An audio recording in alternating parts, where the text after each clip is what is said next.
Olá, meu nome é Moisés André Nissenbaum. Nós estamos aqui hoje para ver o capítulo 4 do Networking Essentials. Vamos ver quais são os objetivos desse capítulo.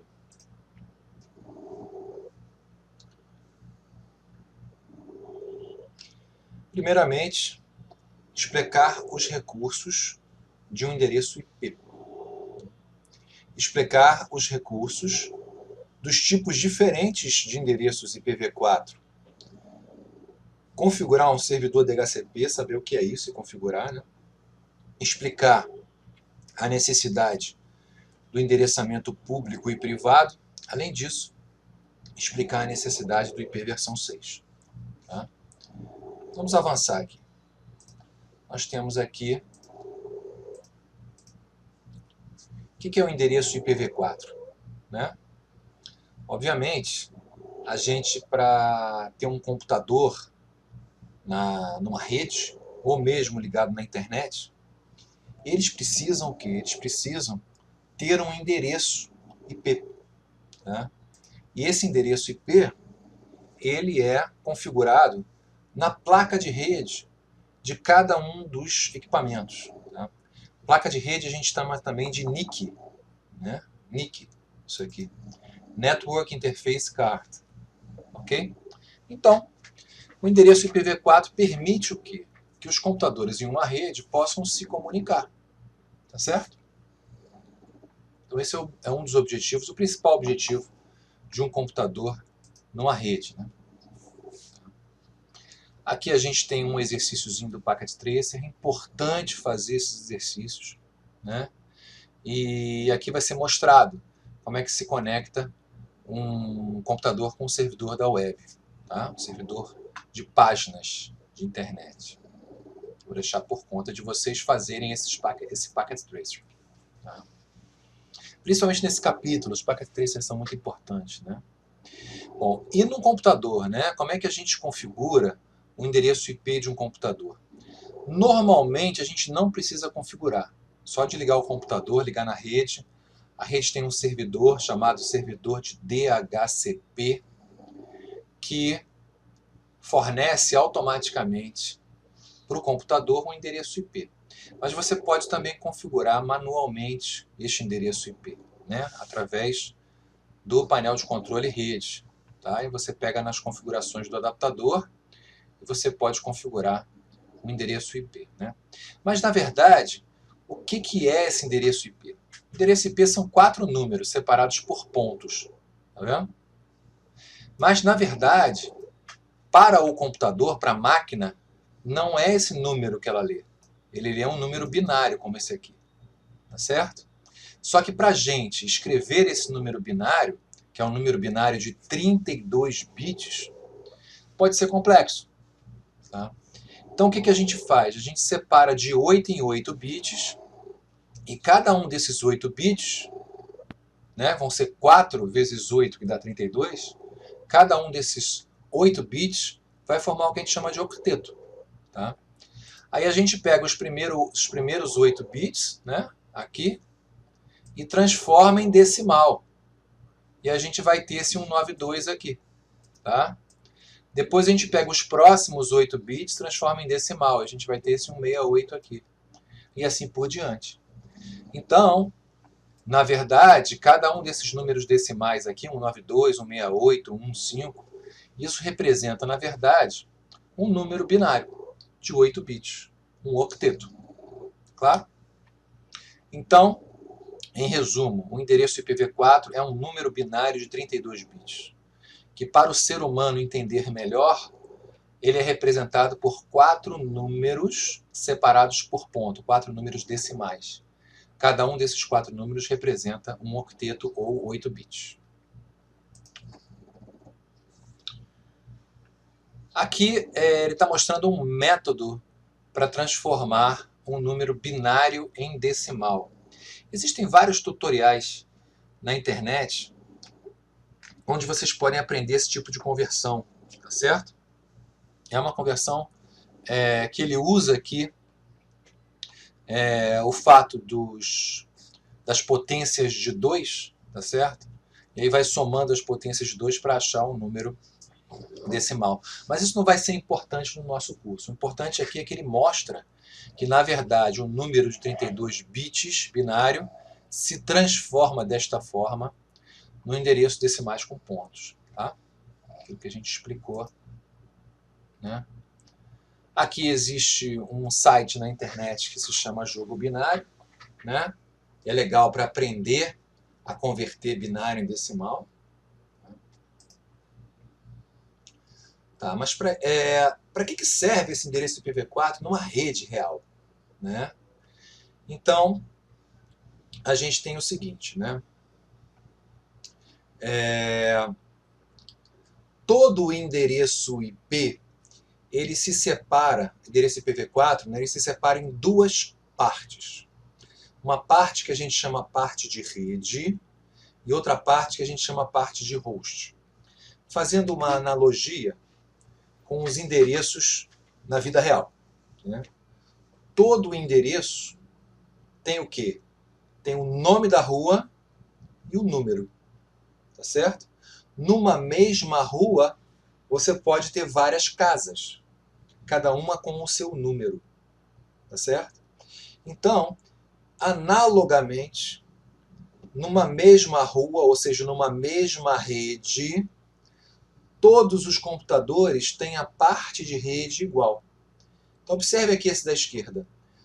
A parte de rede é 192.168.18. Todos estes computadores que estão na mesma rede têm esse 192.168.18 igual. Tá certo?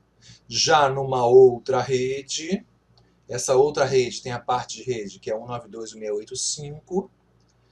Todos esses computadores desta outra rede têm 192.168.5 de parte de rede. Né? A parte de host é esse último octeto aqui, ó, 99, 11, 22, que varia de um para outro. Tá certo? E o nome da rede é o que tem final 0 aqui. Ó. O nome da rede é o que tem final 0, que não é atribuído a nenhum computador. Tá certo? Então, a parte de rede e a parte de host faz parte do endereço IPv4. Tá certo? Bom, aí você pergunta, é sempre assim? Sempre o último octeto é a parte de host e os 3 primeiros octetos são a parte de rede? Não, nem sempre é assim. Né? Você pode dividir a parte de rede e a parte de host do jeito que você quiser. São 32 bits. Aqui no caso, a gente está deixando 24 bits para a parte de rede. 3 octetos, 3 vezes 8, 24. E 1 octeto para a parte de host. Beleza, é uma opção. Mas eu posso também muito bem dizer, olha só, eu vou querer 16 na parte de rede e 16 na parte de host. Beleza, não tem problema nenhum. Os 2 primeiros octetos vão ficar então para a parte de rede e os 2 últimos para a parte de host. Sem problema nenhum. Tá certo? E quem é que determina qual é a parte de rede e qual é a parte de host? Né? É a máscara de subrede. Tá? Reparem aqui, no caso desses exemplos aqui, a máscara de subrede é 255.255.255.0. Tá? Por isso é que os 3 primeiros octetos aqui, 192.168.5, é que são a parte de rede, porque eles coincidem com esses 255 aqui. E é por isso que o último octeto é a parte de host, porque coincide com o 0 aqui. Então, a máscara vai dizer o seguinte, tudo aquilo que for 255 é parte de rede, tudo aquilo que for 0 é parte de host. Certo? É importante dizer aqui que nem sempre esse número é 255. Quando ele não for 255, aí eu vou ter que dar uma olhada na parte binária. Mas não se preocupem com isso agora. Tá certo? O importante é vocês entenderem o que é a parte de rede, o que é a parte de host e o papel da máscara na determinação dessa parte de rede e parte de host. Portanto, sempre quando você fornece um endereço IPv4, é obrigatório fornecer também a sua máscara. Tá? Então a máscara ela acompanha o endereço IPv4, aonde ele for. Toda vez que eu configuro num PC um endereço IP, eu sou obrigado também a configurar a máscara, tá? Para o computador poder saber qual é a parte de rede dele e qual é a parte de host dele. Tá legal?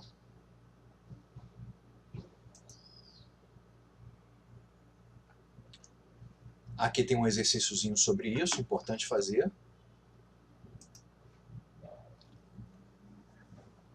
Muito bem. Aqui ele vai mostrar o seguinte, vai mostrar um operador lógico, um pouquinho de matemática, certo? O operador lógico AND. Tá? O operador lógico AND, ele trabalha com números binários, tudo bem? Sempre quando eu tenho 1 AND 1, a resposta é 1. Qualquer outra combinação vai dar resposta 0. Tá? Esse é o operador AND. É simples. Eu posso aplicar o operador AND a um número de 32 bits ou um número de 8 bits, certo? No caso, isso vai ser feito com a máscara. Nós vamos dizer o porquê disso daqui a pouco. Então, eu aplico o operador AND com a máscara, tá certo? Eu tenho o endereço IP e aplico o endereço IP AND a máscara. Como a máscara é uma sequência de 1s seguido de uma sequência de zeros, tá? O resultado disso ele vai dar o seguinte: o que é sequência de 1, ele vai repetir exatamente o que está aqui em cima. Tá? E o que é sequência de 0, ele vai zerar. Tá? O AND faz isso. Tá? E daí eu obtenho este endereço aqui. Tá? Agora, o que é essa operação? Essa operação é o que o roteador faz para determinar o endereço de rede. Lembra que eu falei para vocês que o endereço de rede é aquele que tem o último zerado, né? Que não pode ser aplicado a nenhum computador na rede? Né? Assim, uma maneira geral para eu determinar esse endereço de rede, dado o endereço IP, é fazer a operação AND do endereço IP com a máscara. Tá? Isto aqui pode parecer óbvio para a gente, né? É óbvio, se eu tenho o endereço IP 192.168.10.10, se o endereço de rede é com final zerado, o endereço de rede vai ser o 192.168.10.0. Não precisava dessa trapizoma toda aqui. Só que é uma coisa óbvia para a gente, que é humano. Para a máquina, ela não faz assim, certo? A máquina precisa fazer um cálculo, tá? Um método para entender sempre. E outra coisa, um segredo que eu vou contar para vocês. Quando a máscara não for essa, quando a máscara tiver um número diferente de 255 aqui no meio da história, nem sempre o endereço de rede acaba com 0. Tá? Ok? Aí eu vou precisar fazer essa operação AND aí, para determinar esse endereço de rede. Tá certo? Ok.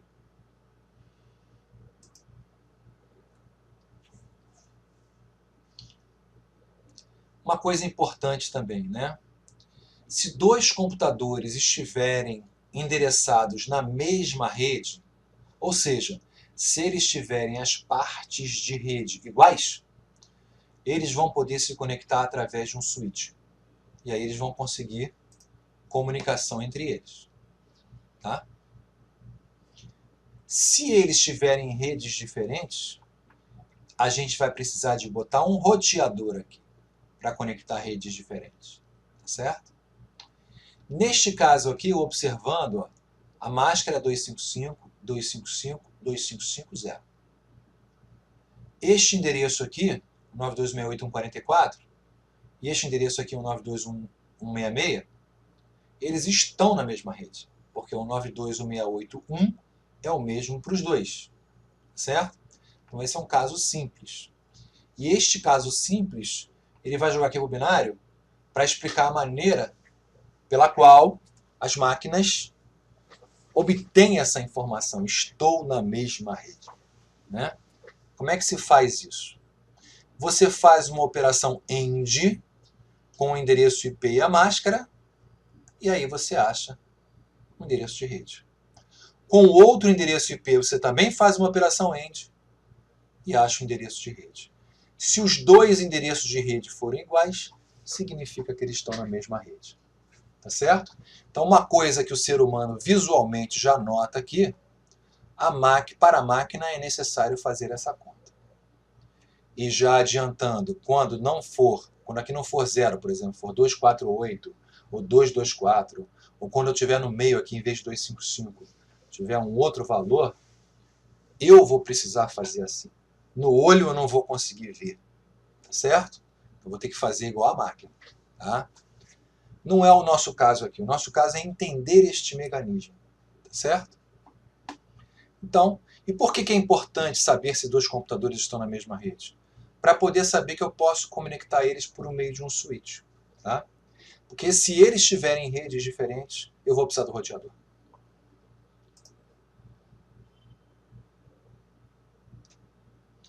Então, olhando mais de perto a máscara, tá certo? O que vem a ser a máscara? A máscara é uma sequência de uns seguido de uma sequência de zeros. Tá? A sequência de uns é o número de bits que tem a parte de rede. E a sequência de zeros é o número de bits que tem a parte de host. Tá? A gente converte esse aqui para decimal para ficar mais fácil. Dentre todas as máscaras, existem 3 que são especiais, que a gente vai usar bastante, que é a máscara de 8 bits, que são 255.000, ou seja, 8 bits são a parte de rede, e eu tenho 24 de host. Tenho a meia-meio, que é 255.255.00, 16 bits na parte de rede, 16 na parte de host, e o 255.255.255.0, que ele tem 24 bits na parte de rede e 8 na parte de host, certo? Ok? Ok.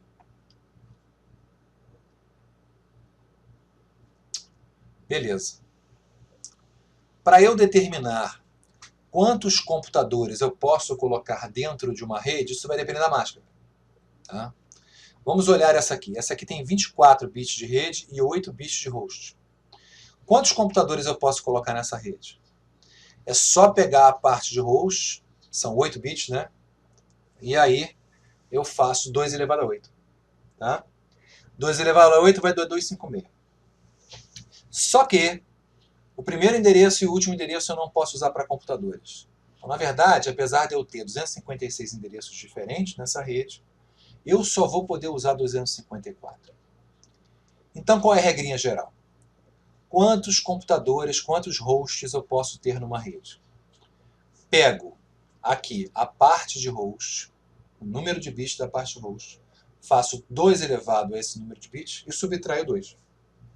Aí eu tenho quantos hosts eu posso ter na minha rede. Tá certo? Da mesma forma, se eu quiser saber quantas redes eu posso fazer com essa máscara, aí eu faço 2 elevado ao número de bits que tem a rede. Tá? Aí não preciso subtrair 2, nada disso. Tá legal?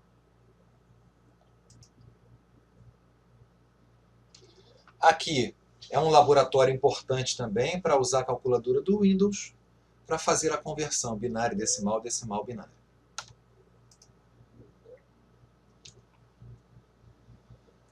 Bom, aqui tem um videozinho que vai mostrar para vocês o que é o endereço classful, né? Endereçamento classful. Vou explicar rapidamente para vocês o que vem a ser isso, classful. Né? No início da internet, pensava-se que só iriam ser usadas essas 3 máscaras aqui. 255, 255, 255, 255, 255, 00 e 255, 000. Tá? E por quê? Porque isso fica mais fácil da gente identificar qual é a parte de rede e qual é a parte de host, sem precisar fazer cálculo binário. Certo? Esse era o mundo maravilhoso do Classful. E esse mundo maravilhoso ainda dizia o seguinte: quando eu tenho essa máscara 255, 255, 2550, eu tenho o que eu chamo de endereçamento classe C. Quando eu tenho essa máscara meio a meio aqui, eu digo que o endereço é classe B. E quando eu tenho a máscara 255.0.0.0, é classe A. Tá? E além disso, ainda fez uma sequência. Colocou o seguinte, ó, os endereços começando de 0 até 127, nesse octeto aqui, tá? São endereços classe A. Então não podia, né, usar, por exemplo, 10.10.10.10 com essa máscara 255.255.0.0. Se é 10.10.10.10, é obrigatório ter essa máscara aqui. Tá? E a classe B eram todos endereços na faixa de 128 a 191, nesse primeiro octeto aqui. E, finalmente, a classe C, 192 até 223. Tá? Aí você vai perguntar assim, pô, de 224 até 255? Bom, isso está reservado. Seria a classe D e E. Tá? Para usar em computador, só podia usar essas classes aí. Tá? Agora, qual é a vantagem, né, de você determinar que esse primeiro octeto pertence à classe A, se tiver nessa faixa pertence à classe B, se tiver nessa faixa pertence à classe C. Né? A vantagem disso é que eu poderia informar um endereço IP sem necessariamente informar a máscara. Tá? Isso era muito importante antigamente para economizar banda. Quando um roteador conversava com o outro, né, ele mandava um endereço IP para o outro, ele não mandava a máscara. Então são 32 bits a menos para andar na rede. Tá? Então você economizava banda de rede quando você usava o Classful. Né? Hoje em dia é impossível usar o Classful, porque você precisa dos endereços intermediários. Tá certo? Das máscaras intermediárias. Ok?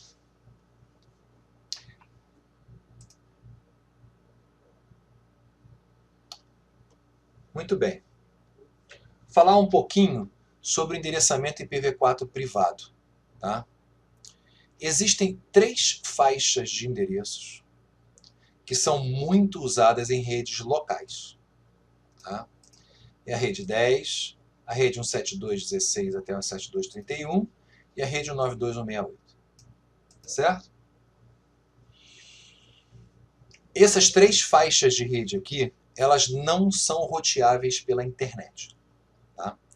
Então, o meu provedor de acesso, esse ISP aqui significa provedor de acesso, o meu provedor de acesso, ao receber, por acaso, um endereço IP numa dessas 3 faixas aqui, ele vai dizer o seguinte, não, esse endereço não pode ir para a internet. Esse endereço é privado. Tá? Qual é a vantagem de se ter endereço privado?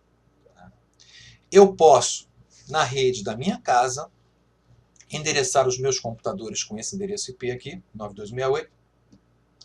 Posso, no trabalho, com os mesmos endereços, endereçar os PCs de lá. Posso, na escola, ter os mesmos endereços, ou seja, eu tenho uma economia de endereços IP. Eu tenho várias máquinas pelo mundo afora, usando na rede local exatamente os mesmos endereços IP. Tá? E na hora de sair para a internet, é utilizado o quê? Apenas um endereço IP. Então, digamos, eu tenho uma rede com 200 computadores. Cada um deles vai ter o seu endereço IP privado. Então, se um dos computadores quiser conversar com outro computador que está na mesma rede, vai usar esse endereço privado. Na medida que ele quer sair para a internet, o roteador ele tem a função de fazer uma conversão e usar apenas um endereço para todos os 200 computadores que estão aqui. Tá? Então, se você olhar bem, né, na sua escola, no seu trabalho ou na sua casa, todos os computadores que estão acessando a internet, ao saírem para a internet, saem com o mesmo endereço IP. Certo? Então, o seu endereço local fica mascarado. Ok? Não há como saber se foi você que acessou, se foi a sua irmã que acessou, se foi a sua prima que acessou. Quando sai para a internet, apenas aparece o endereço IP da sua casa. Tá? É óbvio que isso implica em questões de segurança que nós não vamos conversar nesse curso agora aqui. Tá? Mas é uma coisa que ficou importante porque o número de endereços IP da internet está acabando, ou já acabou. Tá? Então é importante ter isso para poder a internet IPv4 ainda funcionar. Tá? Esses três conjuntos de endereços privados é regulamentado pela RFC 1918, tá certo? E é a base do que a gente chama de NAT. O NAT é o que esse roteador aqui faz, tá? É o Network Address Translation. É pegar um único endereço ou alguns poucos endereços, tá? E distribuir com uma rede de muitos computadores. Ele faz um mapeamento entre os endereços da rede interna, os endereços privados e o endereço público, ou os endereços públicos. Certo?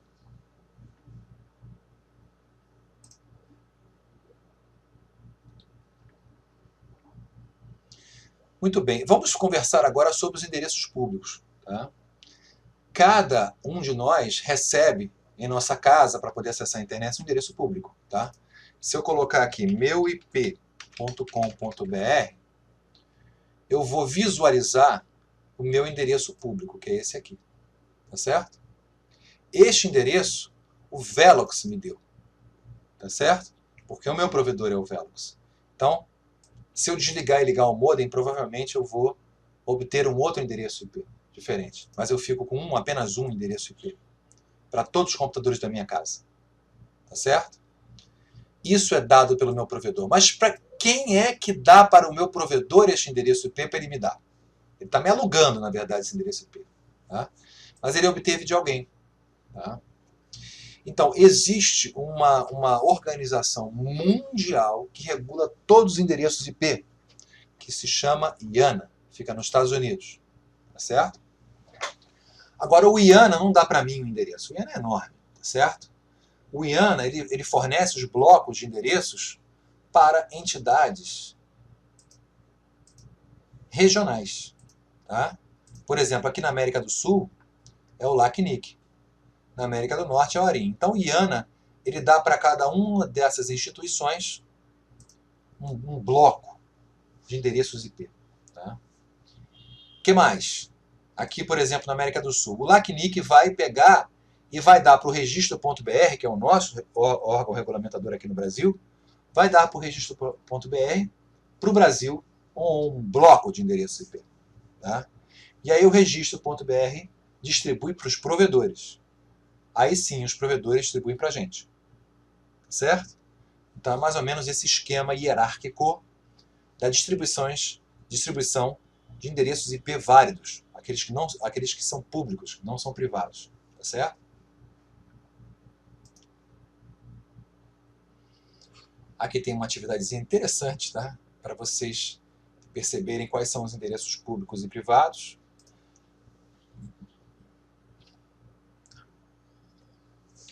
Muito bem. Vamos falar um pouco de comunicação em rede. Tá?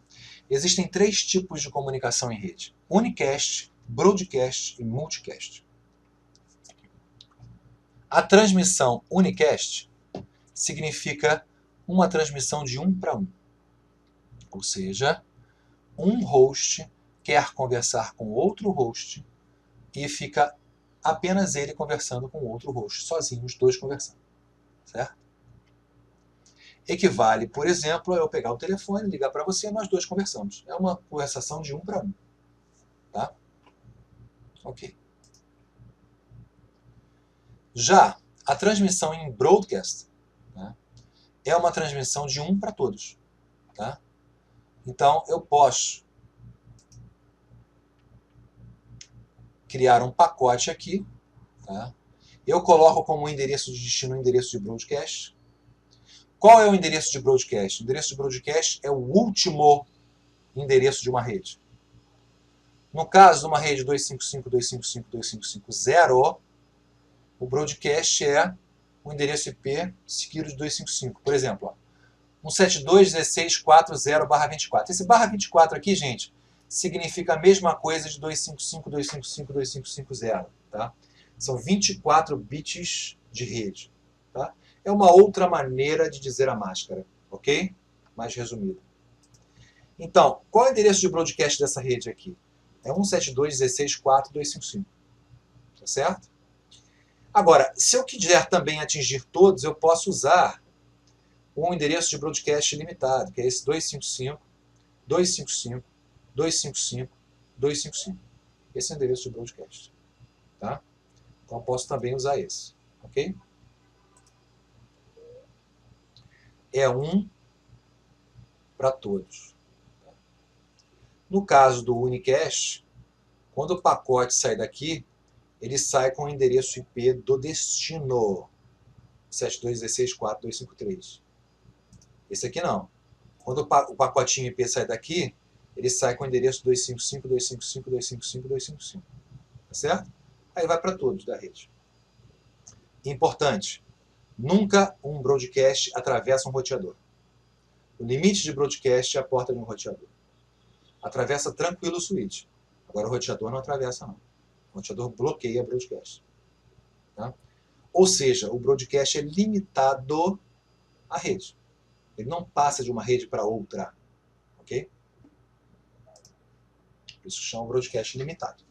Né? E o multicast? Tá? Ah, uma coisa. Relacionando o broadcast com o mundo real. Por exemplo, uma pessoa passando aqui embaixo falando pamonhas, pamonhas quentinhas, ou então a galinha chorou, hein? Isso é um broadcast. Todo mundo é obrigado a ouvir esse cara. Ele manda, é um cara mandando uma mensagem para todos. Tá certo? E o que vem a ser multicast? É de um para alguns. Tá certo? Então, eu tenho, por exemplo, esses dois caras aqui inscritos num multicast, que é 224.10.10.5. Tá? Esse é o endereço reservado para multicast. Então, na verdade, essas duas máquinas vão ter dois endereços IPs. O endereço IP dela mesmo e o endereço IP do multicast. Certo? De forma que o multicast é transmitido, o switch, ao perceber que é multicast, ele inunda todas as suas portas com esse multicast, porém, apenas aqueles computadores que tiverem inscritos nesse multicast vão processar esse pacote. Tá? Exemplo de multicast, quando você pega e sintoniza um canal de televisão. Então, apenas aquele público que sintonizou aquele canal de televisão estará recebendo essa transmissão. Ok? São esses endereços que começam com 224 aqui. Tá?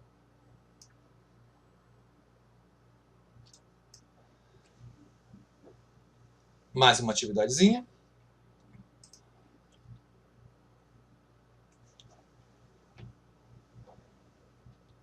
Bom, existem duas maneiras, como eu falei no início da aula, né? Existem duas maneiras da gente endereçar um host. Eu tenho um computador, esse computador precisa de um endereço IP. Maneira número 1, estaticamente. Eu chego aqui na configuração da minha interface e coloco na mão todas essas informações aqui. Tá certo? Isso é legal quando você tem 2, 3 computadores. Né? Agora, quando você tem 100 computadores, a coisa fica mais difícil, a probabilidade de erro é grande, né? E o trabalho é enorme. Então, felizmente, existe uma maneira de eu atribuir esses mesmos endereços aqui de forma dinâmica. Tá certo? Como isso é feito? Primeiro eu configuro os clientes para obter dinamicamente os endereços. Depois eu coloco, eu insiro na minha rede um servidor de DHCP. Tá? Esse servidor de DHCP ele tem a função de quê? De atribuir automaticamente os endereços IPs a todo mundo que entrar na rede. Na nossa casa, quem tem essa função é o roteador. Tá? Aquele roteador doméstico, ele tem um servidor DHCP dentro dele. Tá? De forma que qualquer computador que você puser nessa rede, automaticamente vai entrar na rede. Você não precisa se preocupar com isso. Certo? Então é o que acontece na nossa casa. Tá? Em redes maiores, você pode ter um computador dedicado, um computador, um roteador, uma máquina, né? dedicada à distribuição de endereço IP por meio de um servidor de DHCP. Tá certo?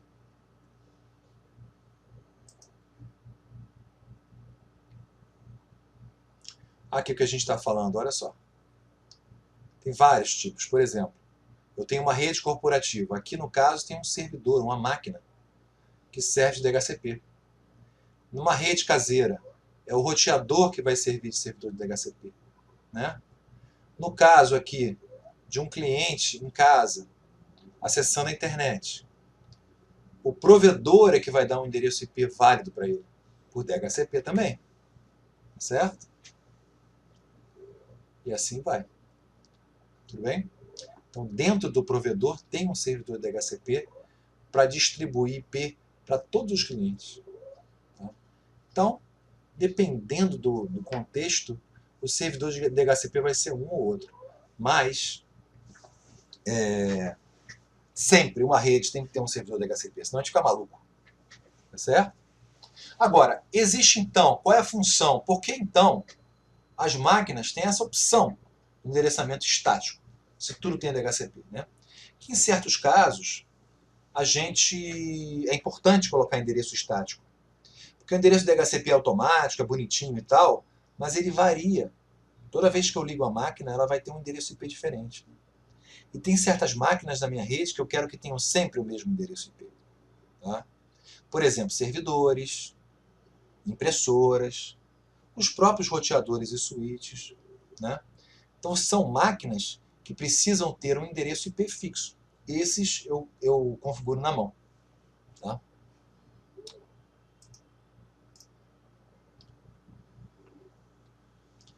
Aqui está o protocolo do DHCP, como é que funciona. É bem simples. Tá?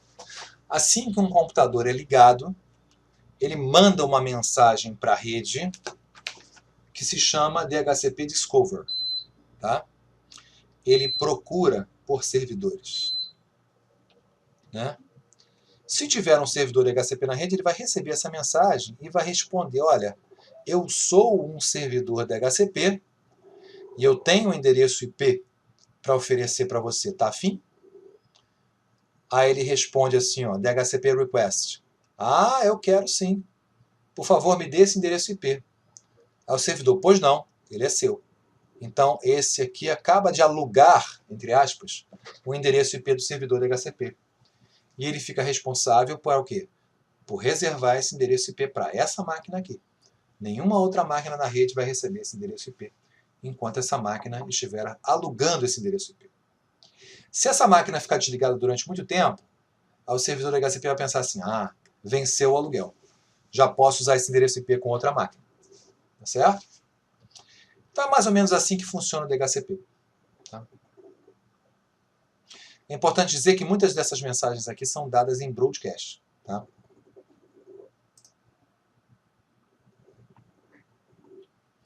Aqui ele está mostrando a tela de um roteador doméstico.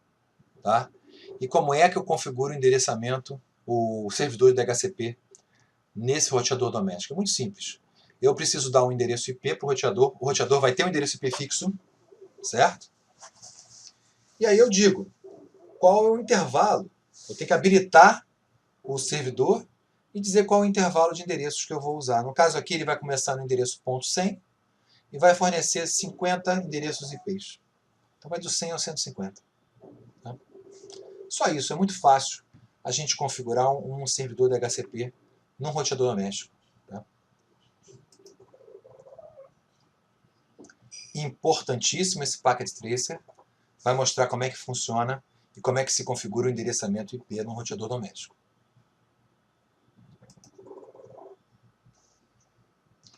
Bom, a gente disse que quando a gente quer conectar dois computadores em redes diferentes, a gente precisa de um roteador.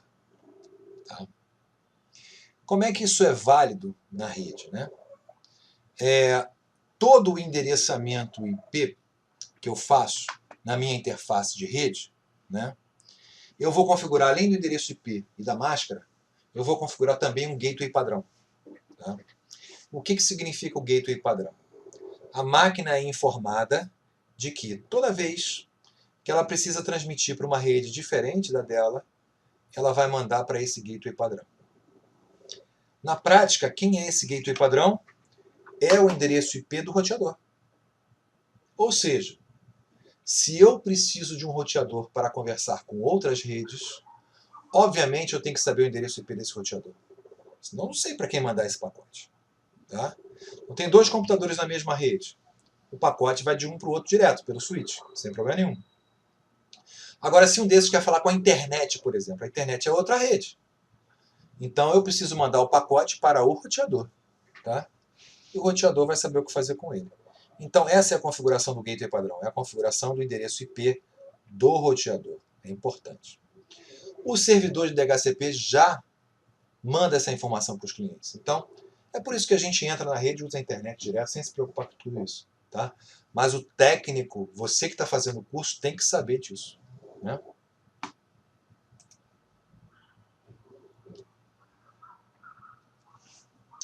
Muito bem.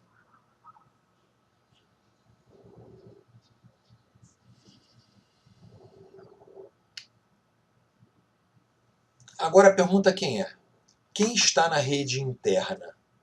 Tá certo? O roteador, ele sabe quais são os endereços de cada um dos clientes da DHCP. Tá certo? E ele sabe que esses caras estão na rede interna. Tá? E na rede interna, todo roteador doméstico já faz o NAT, já faz a conversão. Então já atribui um endereço IP para cada um, privado, para cada um dos clientes. Tá? E já faz a conversão para conectar com a internet. Tá certo? Olha o NAT aqui. Ó.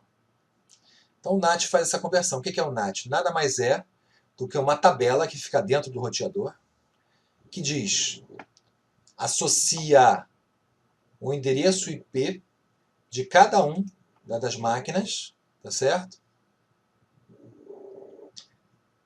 Com a saída. Tudo bem? Além, como é um endereço IP que eu tenho só aqui, para vários endereços internos, se usa o que a gente chama de endereço de porta, tá? Para completar a configuração. Então, dentro dessa tabela NAT, que fica dentro do roteador, eu tenho o endereço IP de origem e a porta de origem. Isso vai ser mapeado sempre para o mesmo endereço IP, tá? Provavelmente com a mesma porta aqui, de origem. Ou pode ser com uma porta diferente. Mas o importante é estar na tabela aqui. Então ele vai para fora com um certo endereço IP com uma certa porta. Quando ele volta para essa porta e ele faz a desconversão, ou seja, de novo ele mapeia para quem ele vai entregar aqui dentro. É assim que funciona o NAT. Tá? Aqui a gente tem um Packet Tracer sobre NAT. Repara quantos exercícios do Packet Tracer tem aqui. São importantes eles serem feitos.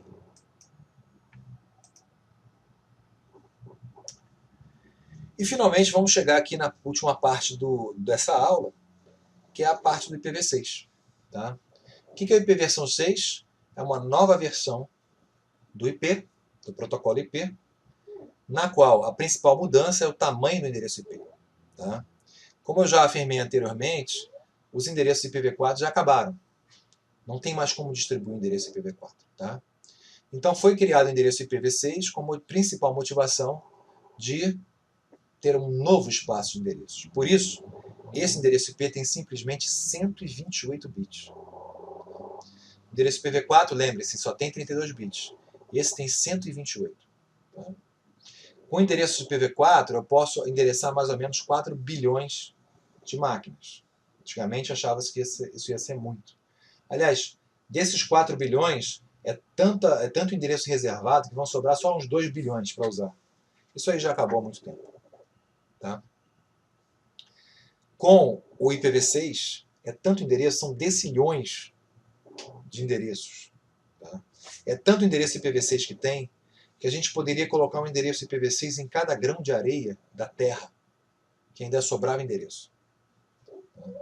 Então eu acredito que, por enquanto, usando IPv6, não vai mais faltar endereço.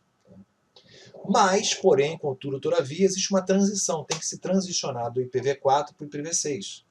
Atualmente, ainda se usa o IPv4 majoritariamente. Tá?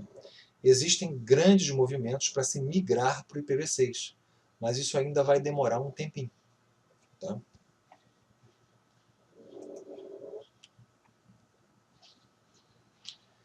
Então, olha só, as mudanças se aproximam, né? E aqui é como é que o crescimento da adoção do IPv6, repara, já está sendo 10% das redes já estão usando o IPv6 em 2016. Tá? Então, principalmente com a internet das coisas, o IPv6 começou a ficar necessário. Todas as coisas vão ter um endereço IP. A minha geladeira vai ter endereço IP, o meu carro vai ter endereço IP, a minha roupa vai ter endereço IP. Então, está se começando a usar o endereço IPv6, principalmente no IoT, que é a internet das coisas. Aqui um videozinho sobre isso. Né? Muito bem. Além de ter um endereço maior, né? Além de ter um número de bits maior no endereço, em vez de 32 passou a ter 128, o pessoal aproveitou e resolveu melhorar o protocolo. Tá? Uma das principais mudanças é o reconhecimento de vizinhos. Quando você liga um computador na rede, se ele tem um endereçamento IPv6, ele automaticamente vai detectando todos os seus vizinhos que também têm endereço IPv6. Isso facilita na hora de se comunicar. No IPv4, só na hora dele mandar uma mensagem que ele vai tentar reconhecer os vizinhos. No IPv6, ao entrar na rede, ele já reconhece os vizinhos. Outra coisa importante, você pode até usar o servidor de DHCP no IPv6, mas se você não tiver um servidor de DHCP, o próprio roteador ele usa um protocolo chamado SLAAC, tá?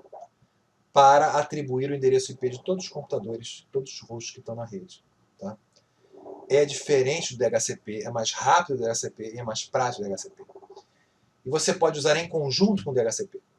Tá? Então o SLAAC é bem interessante. É a configuração automática de endereço. Outra diferença também é que normalmente um computador IPv6 ele tem dois endereços IPv6. Um endereço para falar na internet e outro endereço para falar na rede local. Isso agiliza as comunicações na rede local, torna elas mais rápidas, tá? E mais precisas.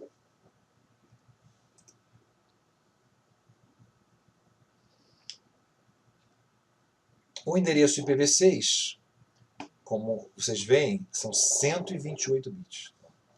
Para representar este endereço, a gente usa os números hexadecimais. O que é um número hexadecimal? O número hexadecimal é um número que varia de 0 a F. São 16 números. Nessa ordem. 0, 1, 2, 3, 4, 5, 6, 7, 8, 9. Aí depois começam as letras. A, B, C, D, E, F. Então vai o 0, o A é 10, o B é 11, e assim por diante até o F, que é 15. Então eu vou de 0 a 15. São 16 algarismos. Tá?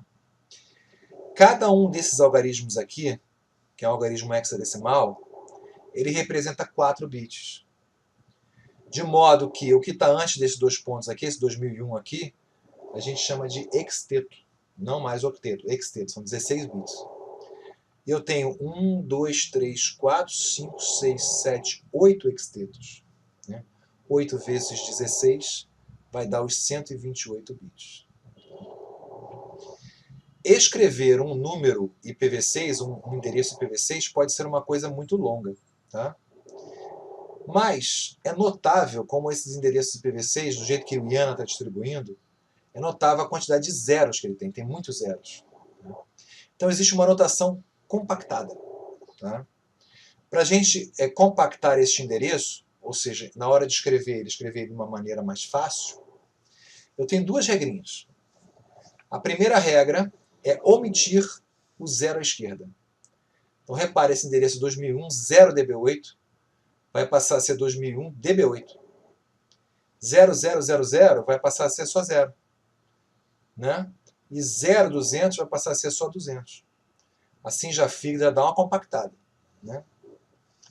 A segunda regrinha que eu uso é o seguinte: se eu tenho uma sequência de zeros, eu posso omitir esses zeros e substituir por 2 pontos, 2 pontos. Tá? Então, olha como é que esse endereço enorme aqui virou uma coisinha menor. Virou 2001, DB8, 0, 1111, 2 pontos, 200. Então ficou bem mais compacto. Né? Essa forma aqui de representar, ela é aceita também nos computadores, nos roteadores e etc. Tá? Mas eu posso muito bem escrever a forma comprida também, se eu quiser. Mas todo mundo usa essa forma compacta aqui. Tá? São duas regrinhas. Uma última coisa que eu queria falar sobre essa segunda regra principalmente, é que essa coisa do 2 pontos só pode ser feita uma vez. Tá? Por isso que esse zero está aqui, tá vendo? 2 pontos, 0, 2 pontos. Porque eu usei 2 pontos nessa sequência de 3 zeros aqui. Tá? Beleza. Aqui tem um exercício para poder fixar isso aí. Tá? E assim a gente termina o capítulo 4. Tá? Muito importante fazer todas as atividades e todos os packet tracers. Ok? Obrigado.